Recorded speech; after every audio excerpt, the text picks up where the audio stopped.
But yeah, the way that she just sits here and, I've done some media stuff with it, and it's just like she runs her mouth and everything. Like, she has a freaking master's degree in yapology. Like, she talks and she keeps herself relevant that way. But at the end of the day, it's like, I don't understand how this girl can stay injured and then she comes back and all of a sudden she's getting a big fight. And then she's injured and then she comes back and she's getting something else. And it's like, who's managing you? Like, what are you doing here? Whatever you're doing, great. It's working for you. Congratulations. You had like whatever for yourself. But it doesn't make sense to me. And so I'm like, all right, like, and at the end of the day, like UFC is gonna do what UFC does. And I mean, I won't say a name, but some people in UFC have said, like, hey, like, everybody loves watching Julianna get her ass beat for 5 rounds, so why not? She is the UFC bantamweight champion of the world. On October 5th, she returns to defend her title against Julianna Pena at UFC 305. It is my great pleasure to speak today to Raquel Pennington. Rocky, how are you? I'm great. How are you? I'm fantastic. Thank you for taking a little time for me. Obviously, fight is at this point days away. I assume training camp went well. Everything is all steam ahead for this fight. Absolutely. This is actually my coach and I were talking about it yesterday. Just getting to the end of everything, kind of wrapping things up. But this is truly the best camp I've had in probably the last 5 camps. I mean, just being older, I'm 36 now. I've been in the sport for a long time. And so there's been a lot of nagging injuries. And after my last fight, I just took the time and kind of really regrouped and really worked on a lot of recovery. And then we had, just real life hitting emotionally with family stuff and whatnot. But then going into camp, taking that time to do the recovery and whatnot, it played a huge part. So I had a lot of fun this camp.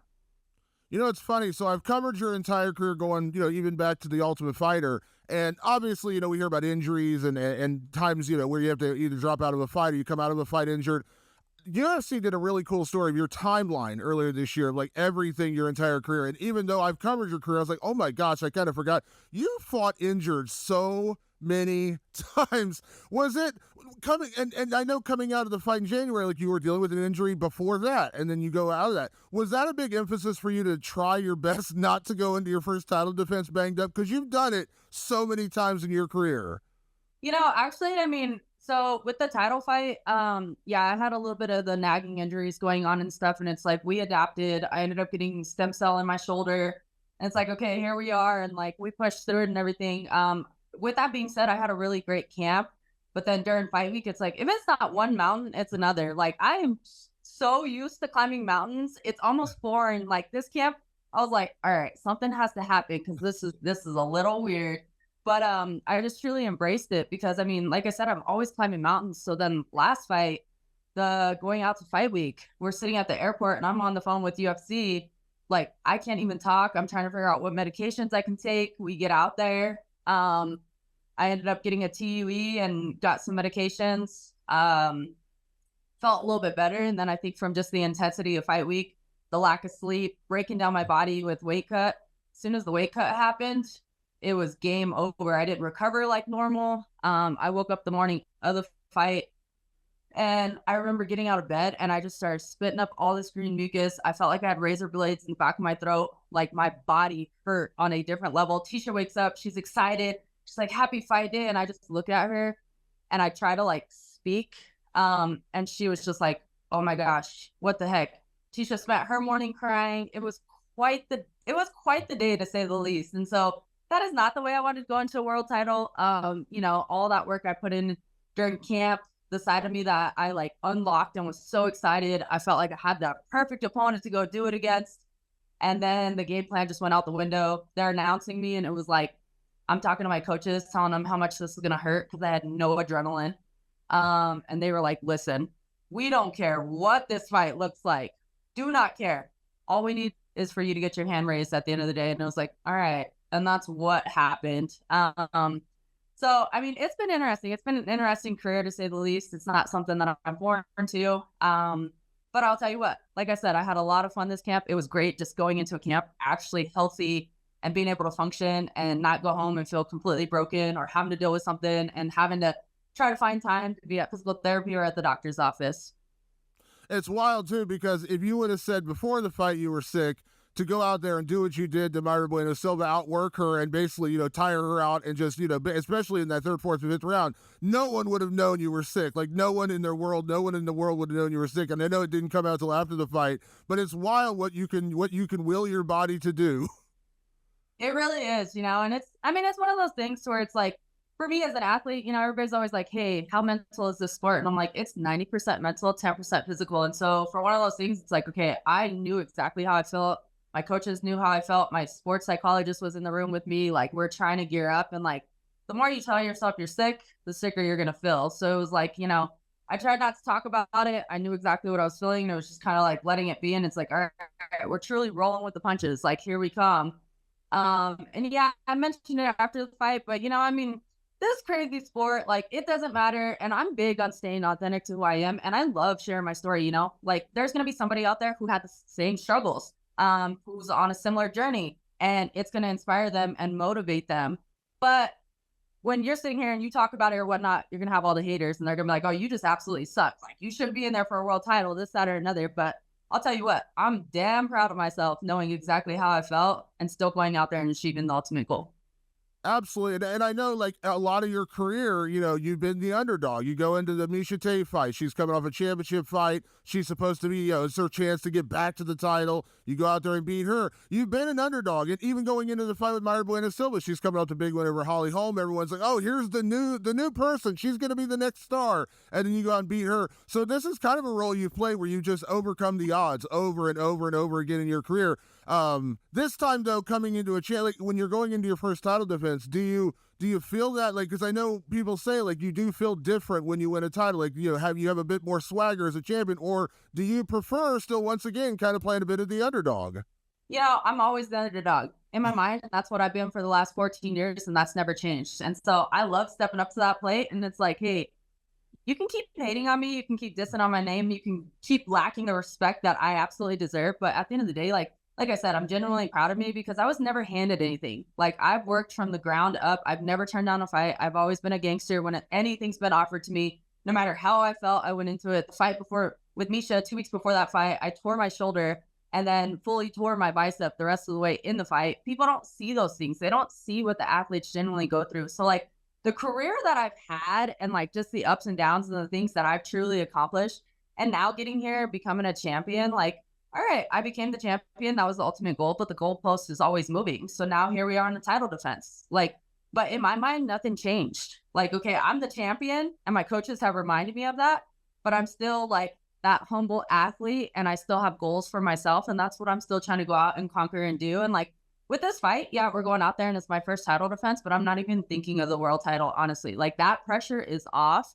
I'm just excited to finally have this fight against Julianna, which it's a fight I've been waiting for 11 years. And so like, there's a different excitement. There's a new opponent in front of me, a different challenge. I'm a person who loves challenges. I love conquering them. And so that's just where my mind is at. I love it. I love it. Now, I don't want to jinx you because you said you went through a great camp. You're feeling great. Now, there's a little different stress with this one, though, because you and Tisha are fighting on the same card. Now, I know I've talked to brothers who have fought, and I remember when Anthony Pettis and Sergio Pettis shared a card, and I think it was either Anthony or Sergio afterwards said, "I'll never do that again. I never. There's just too much stress." How are you guys dealing with it? Because this is such a rare thing. Like, she's got to fight against a former UFC champion who's retiring. It's a retirement fight, and you're defending your title. Obviously, you're training together. You live together. How has that been, like, gearing up for that same night? So what's funny is, obviously I met Tisha from fighting. We fought on some of the same cards. And then our very first fight as a couple together was during COVID. And, she initially had the fight first, and then they called me on a last minute gig, and it was like, all right, cool. Yeah, I'll take it. And she hated every second of it. She's like, I don't want to. And Tisha's very much so, like, she loves her spotlight, and I never want to take away from that. But like, for me, I'm like, oh my gosh, this is like, let's all go out there. This is a perfect moment. It's a 2-for-1 deal with our families. Like, I see all this positive in it. And like, when she's on the same card as me, it's calming. Like, I feel like we're in the gym doing what we do. And then Tisha's either up first or I'm up first. And then we get to, like, cheer on the next one and just be support to each other. So I love it.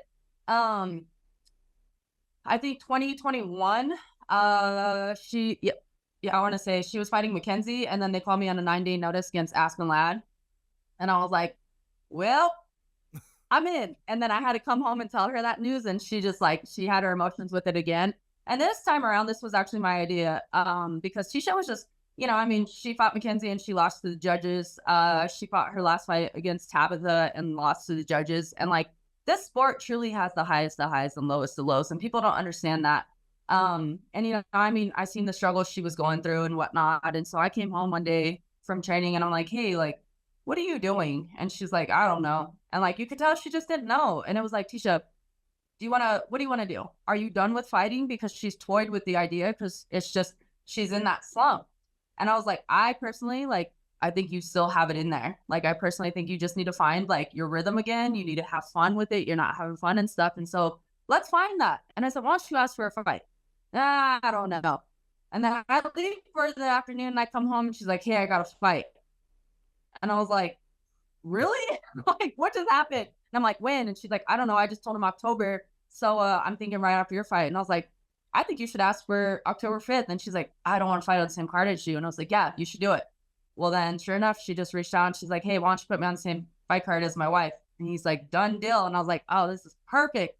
So, I mean, all right, there's that. It's exciting for me. We navigated it through training. Like, obviously, she's going to fight first in the night. So training, when we're sparring, she fights first and then I spar next. And we're kind of just like, we build that repetition and that motion and we're already walking through it. And that's where our sports psychology comes in. But I think our newest challenge has just been the fact that like, when I went into my world title fight, it was my first fight as being a mom and Tisha got to hold down the fort. And then when Tisha came back on Mother's Day weekend, it was her first title or her first fight coming back as being a mom. So then I held down the fort. I was already done.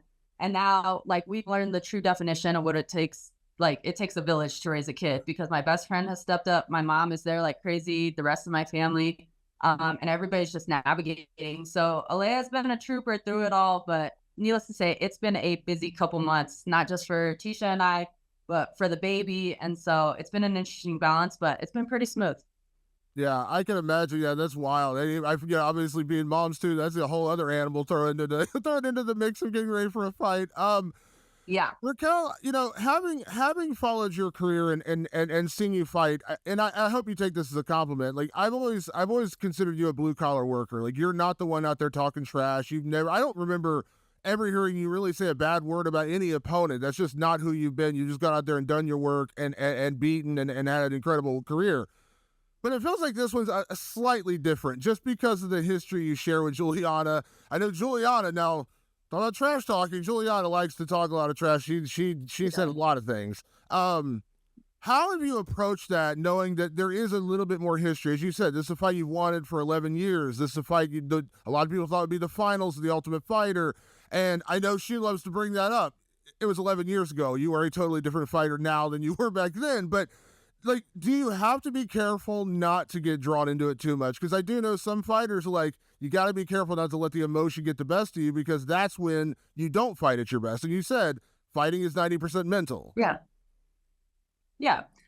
For me, I've always been that person. Like, I don't know. I would consider myself a big time leader. I've never fell into peer pressure just throughout my entire life. And so when it comes to certain things, like I'm just really, when I say that, like, I'm authentic to who I am and I stay true to who I am, like, I genuinely stay there. Like, my family tells me all the time, my coaches tell me, I have teammates, friends, everybody, they're like, you're way too humble. Like, this sport has turned into shit talking, like, hype it up, do this, do that. And like, it's just not for me because at the end of the day, like, I don't like to waste any extra energy. So I could sit here and I could talk a lot of shit. Like, you should see me and my cousins start going at it. It gets out of control. Like, we can talk some shit, but that's just having fun and like shooting the shit. I personally, like, when I first got into the sport 14 years ago, warriors didn't talk shit to each other. We all respected each other and we hyped ourselves up and we did what we needed to. And then we went out there and we fought and like the fight's said and done. And it's like back in the old school days, you know what I mean? Like people threw down, they got into a fist fight and it's like, all right, we're going to shake hands. Like we got it out. And that's what it was. Now in today's world, like I have people coming up and they're like, hey, is this like WWE? Like, is this scripted and all this other stuff? And it's like, no, this is very real, but the dynamic has just changed. Like everybody loves talking shit to each other or doing what they do. And like, okay, sure, hype up the fight, do the different things. But for me, it's still just, it's not who I am. I feel like you go out there and you like talk shit, and then let's say you get your ass beat. You're gonna spend the next year or two making up for that. And it's just so much extra energy. I personally like the fight's gonna do the talking. At the end of the day, you can run your mouth, yap all you want, but you have to answer to my fists. And so that's just where I'm at. Yeah. And this is, and of course, like you could say, like, this is a meaningful fight because, as you mentioned, this is a fight you wanted back on the Ultimate Fighter.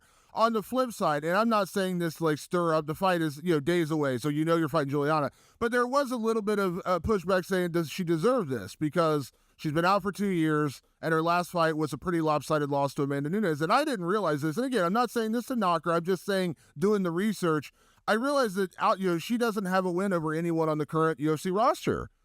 Now, to be fair, the win over Amanda is obviously huge. That's a massive win. She's, I think most people would agree, she's the women's GOAT. But I was like, wow, that's kind of wild. Like, she doesn't have a win over Holly Holm or any. So, like, in your head, I know you're excited about this fight because you want to settle some unfinished business from, all the way back in the day. But in all honesty, is Julianna the most deserving contender? Listen, it's interesting because for the world title fight, it was like, all right, Amanda retires. In my mind, I knew that they were, just because Julianna had one of the biggest upsets in UFC women's bantamweight history, beating Amanda. It's like, I knew that it was going to come down to Julianna. So honestly, I was like, I'm excited for this fight. Like, I'm excited for my own personal reasons. On paper, does it make sense? No, I'm right there with you. I don't agree with it. When they called and they're like, hey, Julianna's injured, all this stuff, blah, blah, blah. It's going to be Mayra. And it was just like, honestly, I felt disappointment. I was disappointed. And then just given the way everything happens for a reason and it plays out, and that's not taken away from Mayra. Like, I told her after the fight and everything, and we talked, like, I think she's going to do some great things, but she has to continue to push. But she's just very green still. She's young and, like, very green with it all. And so, like, it was just like, okay, given the way it played out, like, I got sick and stuff, perfect opponent to be able to achieve my ultimate goal and whatnot, but there was that initial disappointment. With this one, I think part of it, like, okay, it makes it easier to kind of put the world title behind, like, in the back of my mind with it all. And it's just like, all right, this is taking me back to the Ultimate Fighter days. Let's settle this once and for all. But yeah, I'm like, okay, like, some of this just, it really doesn't make sense. But at the end of the day, I don't care. I've fought all the best of the best in the division. Like, I've been here for a long time. I'm a person, I don't care. I've always said it from day one. Like, I don't care if you're number 1 or if you're number 20, like, you bring a different challenge to the table. So, hey, I'm here for it. If, they thought Julianna and I would fight for the Ultimate Fighter finale, I ended up winning fight of the season. Going into the semifinal fight, like, I had a fractured forearm, a broken hand, stitches in my eye. Like, there was no way that almost a week and a half later I could turn around and perform in a semifinal fight. So it didn't play out that way. And now here we are 11 years later, just squaring up on the biggest stage for the ultimate goal. Like, all right, I'm fine with that. Like, for me, it's all just back into the Ultimate Fighter days and kind of squaring up. But yeah, the way that she just sits here and, I've done some media stuff with it, and it's just like she runs her mouth and everything. Like, she has a freaking master's degree in yapology. Like, she talks and she keeps herself relevant that way. But at the end of the day, it's like, I don't understand how this girl can stay injured and then she comes back and all of a sudden she's getting a big fight. And then she's injured and then she comes back and she's getting something else. And it's like, who's managing you? Like, what are you doing here? Whatever you're doing, great. It's working for you. Congratulations. You had, like, whatever for yourself. But it doesn't make sense to me. And so I'm like, all right, like, and at the end of the day, like, UFC is going to do what UFC does. And, I mean, I won't say a name, but some people in UFC have said, like, hey, like, everybody loves watching Julianna get her ass beat for 5 rounds. So why not? Now, taking the record away, but I don't think anyone's going to say Julianna isn't a talented fighter. You don't get here. You don't, even in the upset, you don't beat Amanda Nunes or beat a talented fight. So it's going to sound like I'm trying to get you to talk trash, but I'm just asking your honest opinion. Because I know you've said in other interviews, you and Julianna just aren't the kind of people who would get along. Like, you didn't really, you're just different personalities. And that's okay, by the way. Like, it's okay not to get along with someone. Can I just ask your opinion of Julianna? Not as a fighter, just like your opinion of her as a person.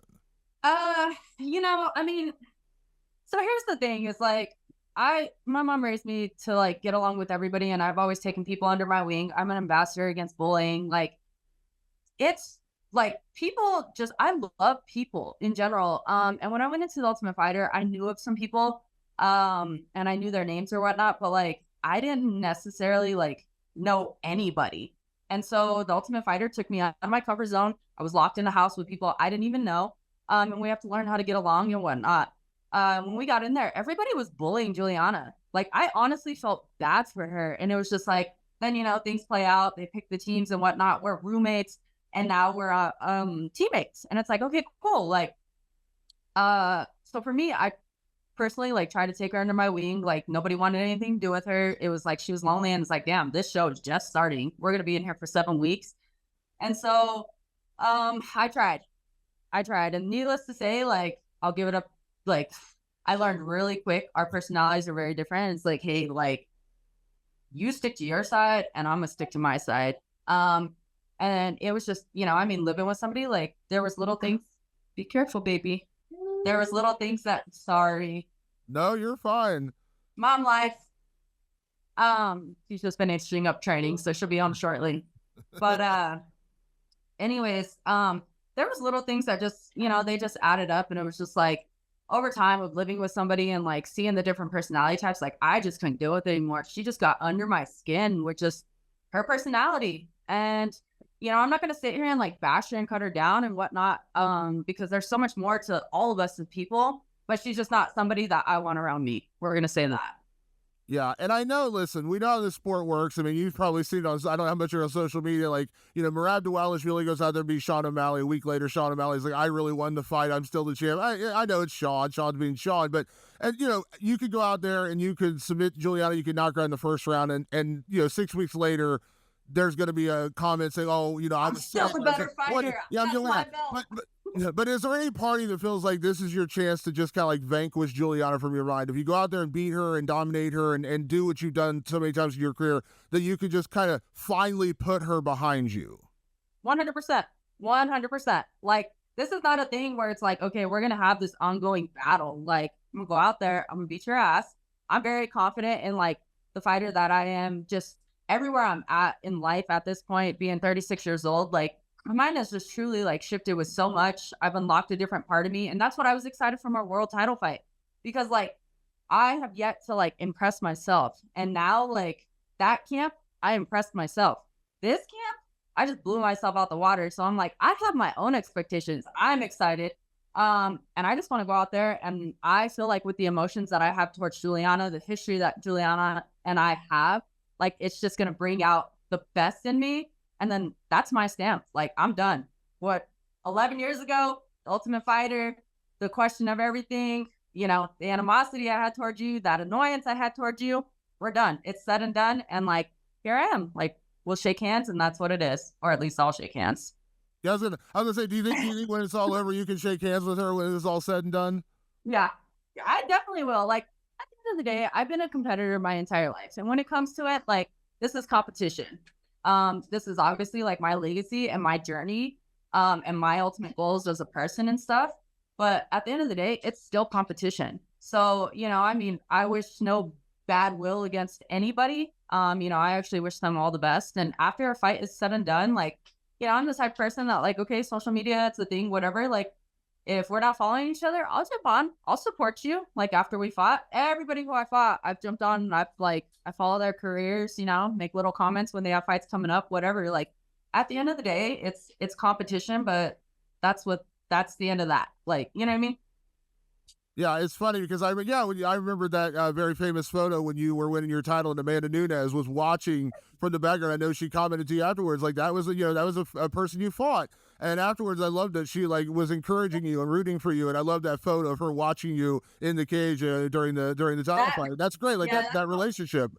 Yeah, that photo was so powerful, and it's really cool because it's just like, Amanda and Tisha and Nina, they've all been best friends for a really long time and whatnot. And so when Amanda and I were going to fight, we met back in the Invicta days, and my family's always supported her career. She's always been super supportive. And then it's, we met because of this sport. So eventually it's going to happen. Like, we're going to align.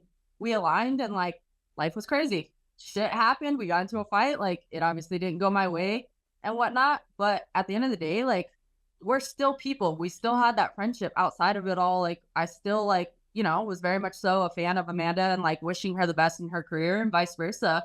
And then when it came to the world title fight, like, she was just like, I honestly wouldn't want anybody else to follow my journey except you. Like, this is amazing and whatnot. And she was genuinely happy for me. And we texted for freaking weeks after that fight. And it was just like, dude, like, I talked to Rose Namajunas, I talked to Amanda, and it was like, Rose was like, hey, being a champion is a whirlwind. Like, it gets crazy. And as many people that love you, that many more people are going to hate you. And she's like, it's the wildest thing. It's nonstop and this, that, and another. And I was like, oh, okay. And like, yeah, like, and then Amanda's like, listen, like, I was achieving all kinds of stuff in my career. And she's like, and up until probably my fourth fight, like, I did not understand because people hated me. Like, I'm knocking people out and they just hated me. And she's like, but, both of them, they said, once you embrace it for yourself, it's game over. Like, no one could ever take away the fact that I'm the 6th ever women's bantamweight champion. And I did that by myself. Nobody handed that to me. Like, you know what I mean? And so, I went out there, I achieved my ultimate goal as a person. I changed my family's life and whatnot. And it was just like, it was learning to embrace that. But like talking to these other athletes who are champions and whatnot, and, just having Amanda, and she's just like, man, like, I'm going to be there front row when freaking you go out there to beat Julianna's ass. Like, I mean, we're people, we're competitors and whatnot, but we all support each other. Well, I can't say we all, but from my circle of people and the girls that I fought, we all support each other. I don't want to ask you to step on a landmine because here I am talking about like this great relationship you built with Amanda, but I got to ask, do you think Amanda's going to come back? There's that lot of overhanging, like, will she come back? Will she come out of retirement? And I thought like she kind of hinted at it, but and this is my opinion. I'm not saying you're saying this. I'm saying like, I feel like if Julianna had won the title, I think maybe she'd like want to come back and maybe just like vanquish her one last time. But like, it feels like it does. I don't know that would be the same thing. So I don't know. What do you think? Do you think she'll come back or not? I mean, Amanda's had a very, very successful career. Does she need to come back? Absolutely not. As a person and as a competitor your entire life, is she probably missing that? For sure. So I mean, it's kind of that toss up, like, depending on where she's at in life and what she wants to do. I've had conversations, but like, those are private conversations and stuff. I could definitely agree with you that if it was Julianna to win the world title, she would probably come back and like whoop her ass one more time. With Kayla, like, does she probably want to come back and shut her up and whatnot? Oh, 100%. That's that competitive side. But you never know what life is going to bring and whatnot. I mean, Amanda stated it the last time around, like, she's tired of injuries and beating up her body. And eventually you get to that point, and we're not spring chickens anymore. I mean, they sat here and they're like, hey, you broke a new record. Like, you're the oldest one to win a world title. So guess what? I'm about to break a new record next weekend. I'm going to be the oldest one to ever defend a world title, as in the women's. I know Glover and stuff has been older, but like, it's just like, we're not young anymore. So I can't answer for her, but in my mind, do I think it's completely like out of options? No, I could see Amanda coming back. With that being said, you mentioned the other name, and of course, I know your focus is only Julianna Pena, and that's the only thing you're thinking about. But of course, I think it's been pretty well stated. They've kind of set up like the number one contenders fight, assuming that Kayla gets through Ketlen Vieira. You know Ketlen, you fought Ketlen. I think she's a massive underdog to Kayla, and I think Kayla is as good as they say she is. What she did to Holly was super impressive. You're not like, I imagine you'll probably watch that afterwards because you're gonna be in the back warming up and getting ready to walk out. But are you excited about that? Just knowing that, because the division was kind of like when you fought Myra, like, I was kind of like waiting, like, when are they gonna book this fight? Like, when are we gonna see it? It felt like it took forever for you to finally get the title fight. Is there excitement that looks like there's potentially a number one contender that's going to be crowned like on the same night? Not saying you're going to fight Kayla next week, but to know that there's going to be another challenger kind of coming up. Absolutely. And that's the best part about fighting, like, for me, okay, with my last world title fight, like, I was frustrated, but that's the best part. I get another fight and I can go out there and I can redeem myself and I can prove points to myself and be that athlete that I want to be. And it's the same thing. Another fight comes. So yeah, I mean, there's always going to be that competition, especially because the world title is the ultimate goal. There's always going to be that competition. Do I love the fact of the matchup that's there with Kayla and Caitlin, I absolutely do. Absolutely do. Do I think it's definitely a number one contender fight? I do. I with that being said, and I've stated it before, just because I mean, I've been in the sport for a really long time. I've had to work from the bottom up. I've never been handed anything, you know, and it gets frustrating when you're busting your ass and there's athletes who all of a sudden, just because they have a huge hype and this, that, or another, they come in and all of a sudden they get thrown to the very top. So I was very adamant about the fact, and yeah, being a champion, I'm down to fight anybody. Um, but I just feel like as like a person and for other like fellow athletes who are in the position that I've always been in, like, did I think it was fair for Kayla to come in? No. Was I more set on Julianna? Yes, because of the history and everything else. But I mean, if it truly came down to it, and honestly, we prepared for this fight too, because Julianna has a history of getting injured, that it could possibly be Kayla getting bumped up. I know she put it out there that she wanted to be the backup fighter. So I prepared for two different chicks here. But it was just like, no, like you need to wait your turn. But with that being said, like, I mean, I am older. I plan on going out there and I plan on winning this fight. And then after that, like, do I think that regardless, it'll probably be Kayla next? I absolutely do. And I would love to be the one to go out there and just shut that shit up. Like, I feel like Amanda, like, Rhonda had her journey and whatnot, and then Amanda came out and like just like completely cleared out everything and like shut everybody up. And it's like, okay, well, like what can I do? And then now all of a sudden Kayla gets signed, and it's like, all right, cool. Aside from achieving my ultimate goal, now you have another big name, and like I would love to shut that hype train down. Yeah, and listen, I mean, you know, obviously your goal as champion is just to defend the title, but let's be honest, that would be a big fight, just like the Juliana fight. Like it's a big fight. Yeah, come here. Oh, absolutely, a huge fight. I mean, everybody's like on the train of Kayla. You know what I mean? It's almost like when Holly got signed to the UFC. Everybody was on Holly's hype train. And now I feel like Kayla is the new Holly. Everybody's on her hype train. Everybody else, I feel like, you know, they had to really truly like build themselves up. Like Amanda said, for her first few fights, like the world was just like constantly talking shit, like hating on her and everything. And then she proved her damn point and she built that for her. But you just have some athletes that come in and like, hey, they have that. They have the hype train. They have the, you know, the fans behind them and everything else. And I feel like that's what Kayla has. So, yeah, well, of course, like the MMA world is going to want to see anything that has to do with Kayla Harrison. I'm just excited because this division, like I said, when Rhonda left, it was kind of like, oh man, what are we gonna do? But then you had Amanda. Then Amanda left, like, oh, what are we gonna do? Now I feel like the division's moving again. Obviously, you went out and won the title. I think a lot of people were so happy for you just because they know the work you put in to get here. Nothing got handed to you. You didn't just go through like a 5-fight win streak, you got handed a title shot. You had to go through some losses, and then you come back, you get the title, and now a little bit of a rivalry here with Juliana. This is a big fight, and then potentially a big fight with Kayla. So this is what this division needs. So I'm super excited, and I love this matchup. Also a little closer to home, obviously fighting from Colorado into Salt Lake City. You're used to the altitude, so I'm just throwing that out there as a little extra emphasis on this fight. And man, I'm super excited, and like I said, I think this is gonna be a great event, and I look forward to the post-fight interview. Get your hand raised. I'm very curious.